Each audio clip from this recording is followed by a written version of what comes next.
बिस्मिल्लाहिर्रहमानिर्रहीम। पॉजिटिव पाकिस्तान के साथ डॉक्टर नौशीना। आज हम जो टॉपिक डिस्कस कर रहे हैं वो है पावर ऑफ एफर्मेशंस, यानी कि वादा, हलफ, इकरार, इसकी ताकत। इसकी ताकत से आप क्या कर सकते हैं? आप अपने आप को बदल सकते हैं, आप अपने इर्द गिर्द की दुनिया को बदल सकते हैं, अपने हालात को बदल सकते हैं। वादा और हलफ में फ़र्क। वादा एक आम सी चीज़ समझी जाती है, आपने मुझसे किया, मैंने आपसे किया और भुला दिया। लेकिन हलफ का नाम जब आता है तो हम थोड़ा सा उसका इम्पैक्ट ज़्यादा महसूस करते हैं, उसका असर ज़्यादा होता है। हलफ या ओथ, एफर्मेशंस जब हम उठाते हैं तो पहले हम उसको लिखते हैं, उसको पढ़ा जाता है और फिर जब हम उसको उठाते हैं, मतलब हलफ और इकरार करते हैं, तो हम उसको अपनी ज़िंदगी में इम्प्लीमेंट करते हैं, उसके मुताबिक अपनी ज़िंदगी गुजारते हैं। कि हमने उसको एक दिन के लिए लिया, 2 दिन के लिए लिया, कुछ सालों के लिए लिया, लेकिन जब तक हमने हलफ उठाया है हमने उसको अपनी ज़िंदगी के मुताबिक उसको गुजारना है। इसी हलफ, इसी एफर्मेशन से, इसी इकरार के लिए आज मैं आपको एक सच्ची कहानी सुनाऊंगी, एक ऐसे शख्स की जिसने हलफ उठाया, जिसने एफर्मेशन डेवलप की अपने लिए भी और लोगों के लिए भी, और क्या वो उस हलफ में कामयाब हुआ या नहीं। ये देखने के लिए आखिर तक वीडियो को ज़रूर वॉच करें। कहानी है एमिली कोई की। एमिली कोई कौन था? उसका एक मंत्रा बहुत मशहूर हुआ, मंत्रा जिसको वो ऑटो सजेशन कहता था, जो कि हिप्नोथेरेपी, यानी कि आपको जहनी अमराज के लिए, आपकी अना, रिस्पेक्ट, आपकी ईगो, इन सब चीज़ों को डेवलप करने के लिए, आपके अपने दर्द, चाहे वो आपकी जिस्मानी दर्द हो, चाहे वो आपके जहनी तौर पे हो, आप स्ट्रेस में, उनको इम्प्रूव करने के लिए, आपकी सेल्फ इम्प्रूवमेंट के लिए, आपकी सेल्फ ग्रूमिंग के लिए बहुत ज़्यादा इस्तेमाल हुआ और एक जादुई ताकत इख्तियार कर गया। वो मंत्र हम आपको बताते हैं। पहले ये सुने कि एमिली कोई कौन था। एमिली कोई एक साइकोलॉजिस्ट था और एक फार्मासिस्ट था, फ्रांस का रहने वाला, जिसने 1920 में एक बुक भी पब्लिश की और वो नैन्सी के शहर में, फ्रांस में अपना क्लिनिक करता था, प्रैक्टिस करता था।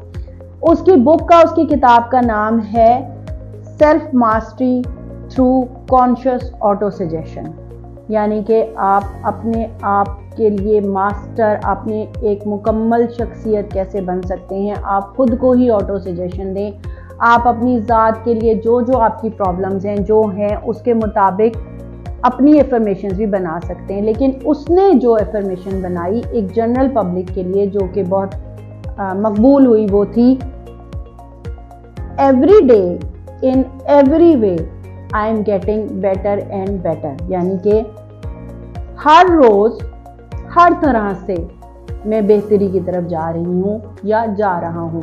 क्योंकि मैं जा रही हूँ इस्तेमाल करती हूँ, लेकिन हमारे जो मेल व्यूअर्स हैं वो उसको अपने तौर पे अपनी ज़बान में जा रहा हूँ भी इस्तेमाल कर सकते हैं। उसका मंत्रा ये था, every day in every way I am getting better and better. हर रोज़ हर तरह से मैं बेहतरी की तरफ जा रहा हूँ।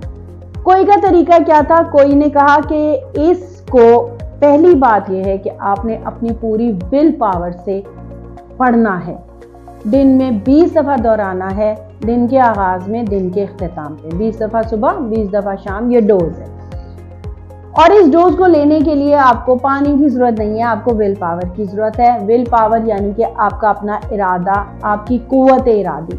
जब तक आपका अपना इरादा नहीं होगा कि आपने अपने लिए कुछ करना है, कोई आपसे कुछ नहीं करा सकता। डंडे के ज़ोर पे, ज़बरदस्ती आपसे कोई नहीं कहेगा कि आप ये बात दोहराएं।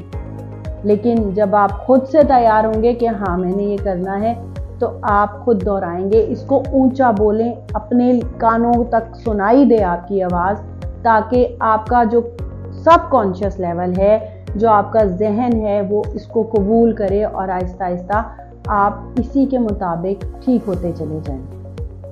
कोई का एक बहुत प्रूफ्ड केस है, उसकी स्टोरी की एक अहम चीज़ है जो कि मशहूर हुआ, वो ये कि उसके पास एक शख्स आया जो कि लिम्प का शिकार, यानी टांग में उसकी लंगड़ाहट थी, वो सही तौर पे चल नहीं पा रहा था और मेडिकल ट्रीटमेंट्स में और डॉक्टर्स ने उसको एक तरह से जवाब दे दिया था कि अब तुमने इसी तरह सारी ज़िंदगी गुजारनी है।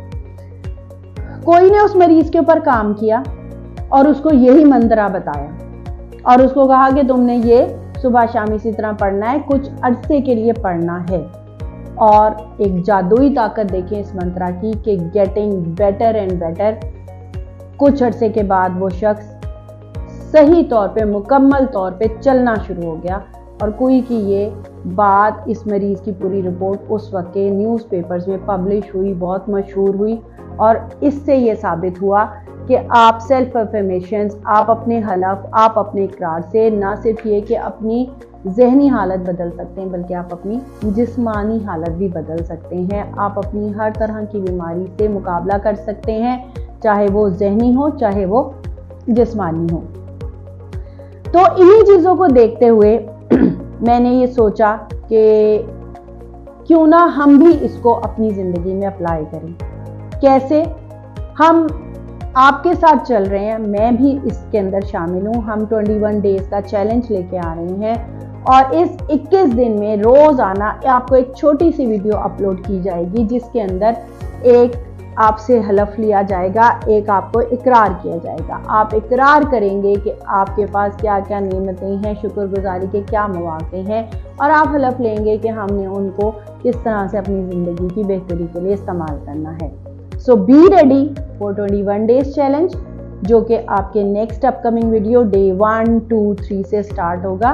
आपके दिन का आगाज़ जिस वक्त भी करें, आप सुबह के टाइम वो वीडियो देखें, एफर्मेशंस को नोट करें, पेन पेंसिल लें या अपने मोबाइल के टेक्स्ट में उसको नोट करें। सुबह के वक्त जितनी दफ़ा आप आसानी से दोहरा सकें, लेकिन एटलीस्ट 3 दफ़ा, 5 दफ़ा, 10 दफ़ा ऊंचा बोलना है और कोशिश करें कि 3 दफ़ा उसको लिखें।